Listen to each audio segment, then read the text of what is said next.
আসলে ওটা ছিল ওনার সাথে আমার সাথে কিন্তু এটা সৌজন্য সাক্ষাৎ। ওনার সাথে ওইভাবে ফর্মালি আমি আসলে টেক ওভার করার পরে ওনার সাথে ওইভাবে কোনো ফর্মালি কোনো বৈঠকও করি নাই আসলে আমরা ওইভাবে। কারণ এবং আমার কাছে একটু ইয়েও লাগলো যে যখন ওনার সাথে একটা সৌজন্য সাক্ষাৎ করেছি, অনেক টক শো দেখলাম যে এই সাক্ষাৎ আমি করতে পারি কিনা, এটা করাটা ঠিক হয়েছে কিনা, আইনসম্মত হয়েছে কিনা। একজন তো বললো যে হয় প্রধান উপদেষ্টা পদত্যাগ করুক, নাহলে প্রধান নির্বাচন কমিশনার পদত্যাগ করুক এই সাক্ষাৎকারের কারণে।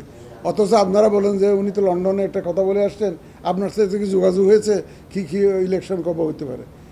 এখন উনিও নিরপেক্ষ, আমিও নিরপেক্ষ। সাধারণত দেখা হয় না কখন সিইসির সাথে সরকার প্রধানের যোগাযোগটা সরাসরিভাবে হয় না কখন, যখন একটা দলীয় সরকার ক্ষমতায় থাকে।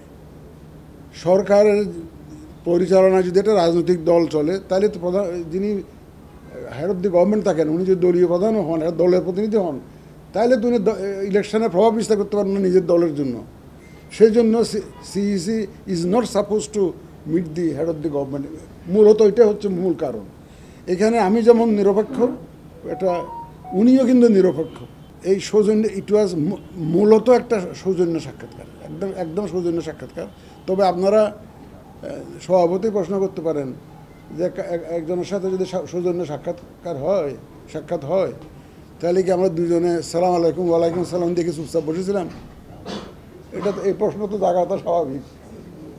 এখন উনি একজন প্রধান উপদেষ্টা এবং এই মুহূর্তে ইলেকশনটা হচ্ছে যে আলোচনার কেন্দ্রে। আমি হলাম প্রধান নির্বাচন কমিশনার। সুতরাং এই সৌজন্য সাক্ষাৎকারে স্বভাবতই সাইড টক হিসাবে কিছু তো আসে, আর এটা তো আসে। এটা কোনো এজেন্ডা নিয়ে আমি কোনো আলোচনা জানি না, এটা ওইটাকে সৌজন্য সাক্ষাৎকারে আপনি বলতে পারেন। তবে ওই কথা প্রসঙ্গে তো অনেক ইলেকশন নিয়ে তো কিছু তো আসেই, এটা তো স্বাভাবিক কথা। ওটা উনি যেটা জানতে চেয়েছেন যে উনি একটা free fair and credible election জাতিকে উপহার দিতে চান, আমাদের প্রস্তুতি আছে কিনা জাস্ট এইটুকু উনি জানতে চেয়েছেন। আমরা বলছি যে আমরা প্রস্তুতি ফুল গিয়ারে নিচ্ছি। ওই যে গাড়ির 4 হুইল গাড়ি আছে না, 4টে গিয়ার একসাথে চালায় পাহাড়ের উপর উঠতে গেলে, আমরা ফুল গিয়ারে প্রস্তুতি নিচ্ছি এখন। আপনারা দেখতেছেন, এখানে থাকেন তো আপনারা দেখতেছেন না, নানাবিধ চ্যালেঞ্জের মধ্যে কিন্তু আমরা প্রস্তুতি নিয়ে যাচ্ছি বিভিন্ন বিষয়ে, যাতে ইলেকশনটা সরকার যখন করতে চায়, যখন নির্ধারিত হয়, যাতে আমরা ইলেকশনটা করতে পারি। তবে আপনারা সব অবশ্যই জিজ্ঞেসটা করে ফেলেছেন বোধ হয় যে নির্বাচনের তারিখ নিয়ে কোনো আলোচনা হয়েছে কিনা। নির্বাচনের তারিখ নিয়ে কোনো আলোচনা হয়নি, ওইটাকে আমার উদ্দেশ্যও ছিল না। নির্বাচনের তারিখ এবং শিডিউল এছাড়া আপনারা যথাসময়ে পাবেন, জানতে পারবেন, এবং ইলেকশন কমিশন থেকেই জানতে পারবেন। ইলেকশন জানতে পারবেন যখন টাইম আসবে। আমরা অবশ্যই এই আপনাদেরকে জানাবো। এটা একটু অপেক্ষা করতে হবে, ধৈর্যের বাদ ভেঙে গেলে হবে না। তাইতে এখন আমিও এই সৌজন্য সাক্ষাৎকারের মাধ্যমে আমিও বুঝতে পেরেছি উনি অত্যন্ত আন্তরিক। একটা ডেমোক্রেটিক ট্রানজিশন যাতে হয় এবং একটা নিরপেক্ষ নির্বাচন যাতে হয়, এ ব্যাপারে উনার আন্তরিকতা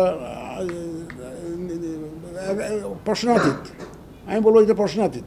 যেমন আমাদের আন্তরিকতা প্রশ্নাতীত, উনারও আন্তরিকতা প্রশ্নাতীত। এখানে একটা সুবিধা হয়েছে যে আমাদের ওয়েভলেংথটা মিলে গেছে। অ্যাটলিস্ট নির্বাচনটাকে গ্রহণযোগ্য, সুষ্ঠু, নিরপেক্ষ করার জন্য আমরা এখন একই ওয়েভলেংথে আছি। আমার তো বলতে দ্বিধা নেই, উনি এ পর্যন্ত কোনো দিন এ পর্যন্ত আমাদেরকে কোনো দলের জন্য কাজ করার জন্য বা কিছু একটা ফেভার করার জন্য বলেন তো নাই এমন। এবং উনি পরিষ্কার ভাষায় বিভিন্ন জায়গায় বলে বেড়াচ্ছেন, এবং উনার যে কথাবার্তার যে নির্দেশনা আমরা যেটা বুঝতে পারি যে উনি অত্যন্ত একটা আন্তরিকতার সাথে একটা neutral, free, fair, credible election জাতিকে উপহার দিতে চান। এটা দেশে বিদেশে যেমন বলছেন, আমি অতীতেও বলেছি আপনাদেরকে। তো ওই দিন সৌজন্য সাক্ষাৎকারে উনি সেরকম একটা ইন্ডিকেশন দিয়েছেন আমাদের। জাস্ট উনি আমাদের প্রস্তুতিটা আছে কিনা জানতেন। আমাদের প্রস্তুতি আপনারা দেখতেই পাচ্ছেন যে যা নিচ্ছি এটা জাতীয় নির্বাচনকে কেন্দ্র করে নিচ্ছি, তো স্থানীয় সরকারকে কেন্দ্র করে আমাদের প্রস্তুতি নেই। তবে যদি এমন হয় যে স্থানীয় সরকার নির্বাচন করতে হয় তাহলে আমাকে ভোটার লিস্টে ব্যবহার করতে পারবো না, প্রকিউরমেন্টের ম্যাটেরিয়াল সেটা তো হতে পারে। বাট আমাদের ফোকাস এই মুহূর্ত পর্যন্ত জাতীয় নির্বাচনকে কেন্দ্র করেই নিয়েছি, কারণ মাননীয় প্রধান উপদেষ্টা তো স্থানীয় নির্বাচনের কথা বলছেন না। তো উনি জাতিকে যে ওয়াদা দিচ্ছেন, দেশে বিদেশে যে কথা বলছেন, উনি তো স্থানীয় সরকার নির্বাচনের কথা বলছেন না, উনি তো জাতীয় নির্বাচনের কথাই বলছেন। এবং আমরা ওনার ওই কথারকে কেন্দ্র করেই, ওনার সেই কমিটমেন্টকে কেন্দ্র করে আমাদের প্রস্তুতি জাতীয় নির্বাচনকে নিয়েই প্রস্তুত।